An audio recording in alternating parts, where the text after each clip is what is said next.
না রাত থেকে ভেজানোর ঝামেলা, না পেশাই করার ঝামেলা। সম্পূর্ণ ঝামেলা ছাড়া এবং তেল ছাড়া একটা হেলদি স্বাস্থ্যকর নাস্তার বা টিফিন রেসিপি আমি আপনাদের সঙ্গে শেয়ার করছি। নমস্কার বন্ধুরা, আমি মুনমুন কিচেনে আপনাদের সবাইকে স্বাগত। প্রতিদিনের মতো দেখুন আজকে এসেছি আবার একটা নতুন রেসিপি নিয়ে। আর প্রথমেই আমি আপনাদেরকে বলে রাখি, আমার শরীর খুবই খারাপ, তার জন্য আমার ভয়েস দিতে একটু খুব প্রবলেম হচ্ছে। প্লিজ আপনারা একটু মানিয়ে নেবেন এবং ভিডিওটা শেষ পর্যন্ত থাকবেন। তো এই রেসিপিটা তৈরি করার জন্য আমি এখানে 1 বাটির মতো সুজি নিয়েছি। সুজিটা আমি সরু দানা সুজি নিয়েছি, আপনারা চাইলে সরু বা মোটা যে কোনো সুজি নিতে পারেন। আর ওই সুজিরই মাপ করে আমি এখানে 1 বাটি টক দই নিয়েছিলাম, তবে সবটা কিন্তু দিলাম না, হাফটা দিয়েছি, হাফটা কিন্তু একটা সাইডে রেখে দিয়েছি। আর হাফ বাটির মতো জল এর মধ্যে অ্যাড করলাম। এবারে জল, সুজি আর টক দইটাকে একটা চামচ দিয়ে খুব ভালো করে মিশিয়ে নিতে হবে। আমার শারীরিক অসুস্থতার জন্য আমি প্রথমেই আপনাদের কাছে ক্ষমা চেয়ে নিচ্ছি, আর আমার ভয়েস দিতে খুবই প্রবলেম হচ্ছে। প্লিজ আপনারা একটু মানিয়ে নেবেন, কারণ আমার গলার কন্ডিশন খুবই খারাপ, তার জন্য আমার খুব কষ্ট হচ্ছে। প্লিজ আপনারা একটু মানিয়ে নেবেন। তো আমি সব কিছু খুব ভালো করে মিশিয়ে নিয়েছি, আর এটাকে এখন ঢাকনা দিয়ে একটা সাইডে সরিয়ে রেখেছি। এবারে আমি দুটো বড় সাইজের আলু আগে থেকেই সেদ্ধ করে নিয়েছিলাম, আর সেদ্ধ করে নিয়ে এইভাবে কিন্তু খোসাগুলো এখন ছাড়িয়ে নিচ্ছি। মানে ঠান্ডা হয়ে যাওয়ার পর আমি খোসাগুলোকে এইভাবে ছাড়িয়ে নিচ্ছি। এবারে দেখুন সব আলুর খোসাগুলো ছাড়িয়ে নিয়েছি। এবারে হাতের সাহায্যে খুব ভালো করে আলুটা মেখে নিচ্ছি। আপনারা চাইলে যে কোনো আলু ম্যাশার দিয়েও কিন্তু এটা ম্যাশ করে মাখিয়ে নিতে পারেন। তো এখানে দেখুন সম্পূর্ণ আলুটা কিন্তু আমার সুন্দর করে মাখা হয়ে গিয়েছে। এটাকে এখন একটা সাইডে রেখে দিয়ে গ্যাসের উপর আমি একটা ফ্রাই প্যান বসিয়ে দিয়েছি, আর তার মধ্যে দিয়ে দিচ্ছি বেশ কিছুটা পরিমাণে সর্ষের তেল। তেলটা একটু খুব ভালো করে গরম হয়ে গেলে এর মধ্যে দিয়ে দিচ্ছি হাফ চামচ মতো কালো সর্ষে, আর কালো সর্ষেটাকেও কিন্তু তেলের মধ্যে খুব ভালো করে একটু ভেজে নিতে হবে। এবারে এর মধ্যে দিয়ে দিচ্ছি সামান্য অল্প পরিমাণে কারি পাতার কুচো, মানে গোটা 6-7টা মতো আমি কারি পাতা কিন্তু এইভাবে কুচো করে নিয়েছি। ওই কারি পাতার কুচোগুলোও কিন্তু এখন দিয়ে দিয়েছি। আর এখন দেখুন এর মধ্যে দিয়ে দিয়েছি বেশ কিছুটা পরিমাণে চিনেবাদাম, আগে থেকেই কিন্তু আমি গুঁড়ো করে নিয়েছিলাম। গুঁড়ো করে এইগুলোকে তেলের মধ্যে ভেজে নিচ্ছি। যতক্ষণ না বাদামের একটা কাঁচা ভাব চলে না যাচ্ছে ততক্ষণ পর্যন্ত কিন্তু বাদামটাকে একটু ভেজে নেবেন। এই পর্যায়ে এর মধ্যে অ্যাড করে দিলাম সামান্য অল্প পরিমাণে একটু হিংটা দিবেন অবশ্যই, এটা স্কিপ করবেন না, এতে ফ্লেভারটা ভীষণ সুন্দর আসে। এবারে দেখুন বাদামটা কিন্তু মোটামুটি আমার ভাজা হয়ে গিয়েছে, মানে বাদামের যে একটা কাঁচা ভাব সেটা কিন্তু চলে গিয়েছে। এবারে আমি এর মধ্যে অ্যাড করে দেবো কিছু গুঁড়ো মশলা।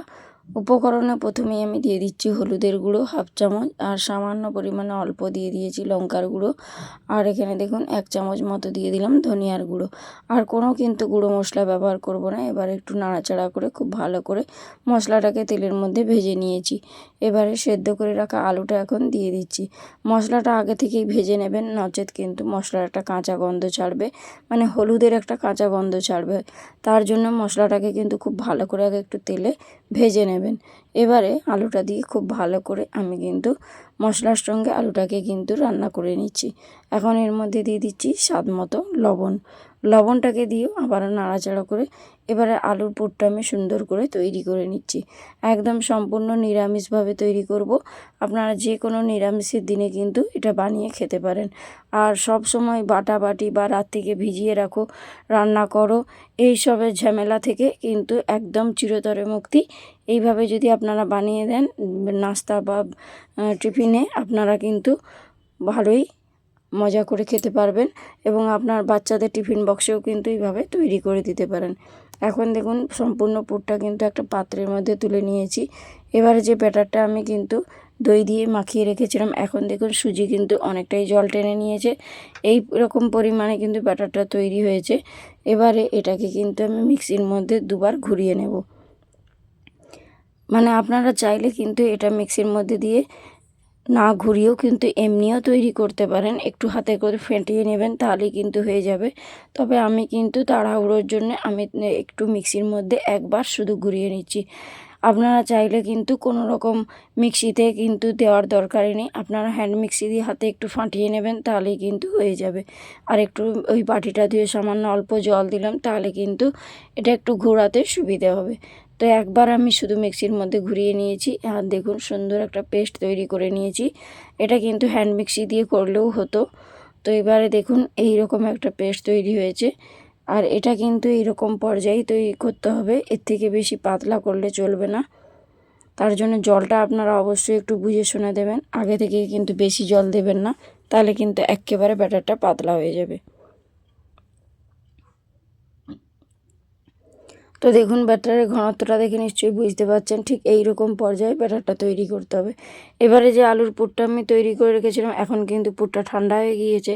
এখান থেকে সামান্য অল্প অল্প করে পুর এভাবে নিয়ে আমি হাতের মধ্যে মুঠো করে গোল গোল করে পাকিয়ে নিচ্ছি।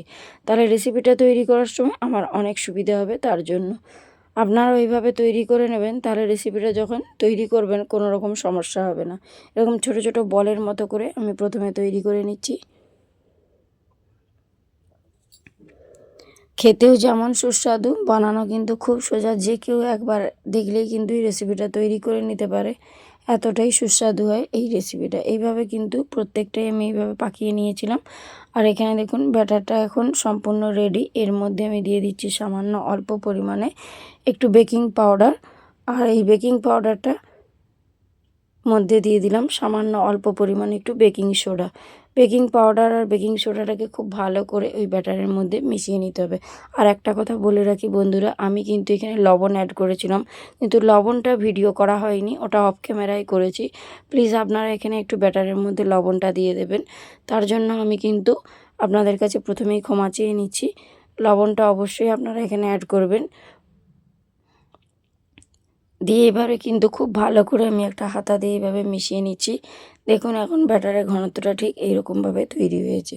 এখন আমি একটা অ্যাপে প্যান নিয়ে নিয়েছি, আর তার মধ্যে কিন্তু একটু শুধুমাত্র তেল ব্রাশ করে দিচ্ছি, মানে একটা ব্রাশের মধ্যে যতটা তেল রয়েছে সেই তেলটাই যাতে ব্রাশ করে দিয়েছি, যাতে যখন অ্যাপে প্যান থেকে আমি ডিমোল্ড করব তখন যাতে কোনো রকমভাবে জড়িয়ে না যায়, ঠিক তার জন্যই। একদম সম্পূর্ণ তেল ছাড়া আমি একটা নাস্তার রেসিপি তৈরি করছি। এবারে দেখুন প্রত্যেকটা অ্যাপে প্যানের মধ্যে এভাবে কিন্তু অল্প অল্প করে আমি প্রথমে ব্যাটারটা দিয়ে দিচ্ছি। পুরোটা ভর্তি করবেন না, খুবই সামান্য অল্প করে, মানে 1 চামচ করে কিন্তু প্রত্যেকটার মধ্যে আমি আগে ব্যাটারটা দিয়ে দিচ্ছি।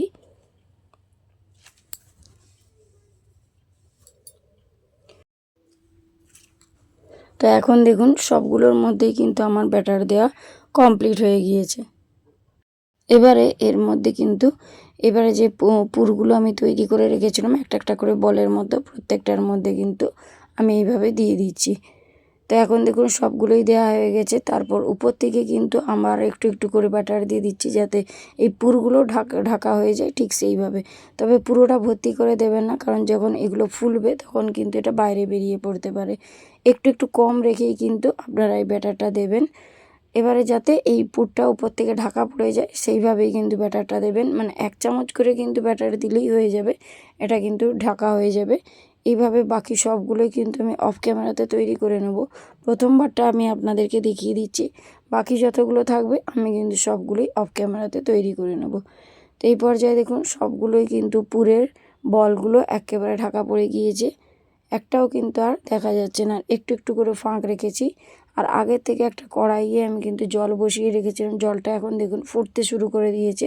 এই রকম পর্যায়ে কিন্তু অ্যাপে প্যানটা আমি ওর উপর বসিয়ে দিলাম, দিয়ে এটাকে কিন্তু আমি এখন ঢাকনা দিয়ে দেবো। ঢাকনা দিয়ে 6 থেকে 7 মিনিট কিন্তু আমি এটা স্টিম করে নেব। 6 থেকে 7 মিনিট পর আমি আপনাদের কাছে ফিরে আসছি। দেখুন ওপরটা একদম সুন্দরভাবে পারফেক্ট রেডি হয়েছে, আর প্রত্যেকটাই কিন্তু ফুলে গিয়েছে। দেখুন ফুলে কিন্তু অনেকটাই পরিমাণে একদম বলের আকার হয়ে গিয়েছে।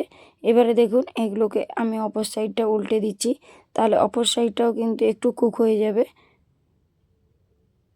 প্রত্যেকটাই কিন্তু আমি এইভাবে একটা চামচ দিয়ে তুলে নেব। আর যেহেতু আমি একটু তেল ব্রাশ করে নিয়েছিলাম, দেখুন আমার কিন্তু এগুলো উল্টাতে কোনো রকম সমস্যা হচ্ছে না, একটুও কিন্তু লেগেও যায়নি, জড়িয়েও যায়নি। পারফেক্টভাবে কিন্তু এই নাস্তাগুলো তৈরি হয়েছে। এগুলো খেতে যেমন ভালো লাগে, বানানো খুব সোজা। রাত থেকে কোনো রকম ভিজিয়ে রাখার ঝামেলা নেই, কোনো রকম চাল বাটার ঝামেলা নেই। খুব সুন্দর খেতে লাগে বন্ধুরা, অবশ্যই একবার আপনারা ট্রাই করবেন। বাচ্চাদের স্কুল অফিসে টিফিন বক্সেও কিন্তু আপনারা এইভাবে তৈরি করতে পারেন। এগুলোকে উল্টে দিয়ে আমি আবার একটু ঢাকনা দিয়ে 2 মিনিট মতো একটু স্টিম করে নিচ্ছি, মানে ভাপিয়ে নেব। তারপর আমি আপনাদের কাছে ফিরে আসব। তো এখন দেখুন দুটো সাইডই কিন্তু আমার ঘুরিয়ে ফিরিয়ে ভাপানো হয়ে গিয়েছে। এগুলো তৈরি করতে কিন্তু 10 থেকে 12 মিনিটের মধ্যেই তৈরি হয়ে যায়, এমন কিছু সময়ও লাগে না। আপনারা অবশ্যই এরকমভাবে একবার বানিয়ে দেখবেন। তো এবারে দেখুন প্রত্যেকটাই উল্টে উল্টে আমি আপনাদেরকে দেখিয়ে দিচ্ছি। পেঁপানের গায়ে কিন্তু একটুও লেগেও যায়নি, জড়িয়েও যায়নি, পারফেক্টভাবে কিন্তু এগুলো তৈরি হয়েছে। দেখতে কিন্তু দেখুন কত সুন্দর লাগছে। দেখতে যেমন সুন্দর হয়েছে, খেতেও কিন্তু ভীষণ সুন্দর হয়েছিল। তো আজকের আমার এই রেসিপিটা কার কার ভালো লাগলো অবশ্যই কমেন্ট বক্সে কমেন্ট করে জানাবেন। আর আপনাদের একটা কমেন্ট আমাকে কিন্তু ভিডিও বানাতে উৎসাহ দেয়। তো এবারে দেখুন আমি একটা একটা করে কিন্তু এই প্লেটের মধ্যে তুলে নিচ্ছি, সবগুলোই কিন্তু তুলে নেব। তো দেখুন তুলে নেওয়ার পর একদম বলের মতো হয়েছে দেখতে, ভীষণ লোভনীয় হয়েছিল দেখতে, আর খেতেও কিন্তু দারুণ সুস্বাদু হয়েছিল। পুরভরা এরকম নাস্তার রেসিপি থাকলে কিন্তু কোনো রকম সস বা তরকারির কিন্তু প্রয়োজন হয় না, এগুলো শুধুমুখেই কিন্তু এমনিই খাওয়া হয়ে যাবে। এইভাবে অফ ক্যামেরাতে কিন্তু আমি বাকি সবগুলোই তুলে নিয়েছি। তুলে নিয়ে দেখুন একটা পাত্রের মধ্যে আমি নিয়ে নিয়েছি। আর এগুলো দেখুন দেখতে কতটা লোভনীয় হয়েছে,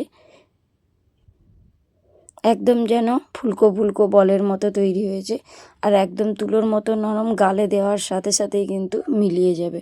তো আমি একটা কেটে আপনাদেরকে দেখিয়ে দেব, তার আগে একটু তুলে দেখুন, দেখিয়ে দিচ্ছি কতটা সুন্দর হয়েছে, কতটা নরম হয়েছে দেখুন, একদম স্পঞ্জি। এবারে আমি একটা কেটে আপনাদেরকে দেখে দেবো ভেতরটা কতটা সুন্দর পুর ভরা হয়েছে। তো আজকের রেসিপি যদি ভালো লেগে থাকে তাহলে বন্ধুদের মধ্যে শেয়ার করে দেবেন। তো আজকের মতো আমি ভিডিওটা এখানেই শেষ করব। দেখা হচ্ছে নেক্সট রেসিপির সঙ্গে। তো আপনারা সুস্থ থাকবেন, ভালো থাকবেন। আর একটা কথা বলি, আমার শারীরিক অসুস্থতার জন্য আমার ভয়েস দিতে খুব সমস্যা হচ্ছিল, তার জন্য আমি দুঃখিত।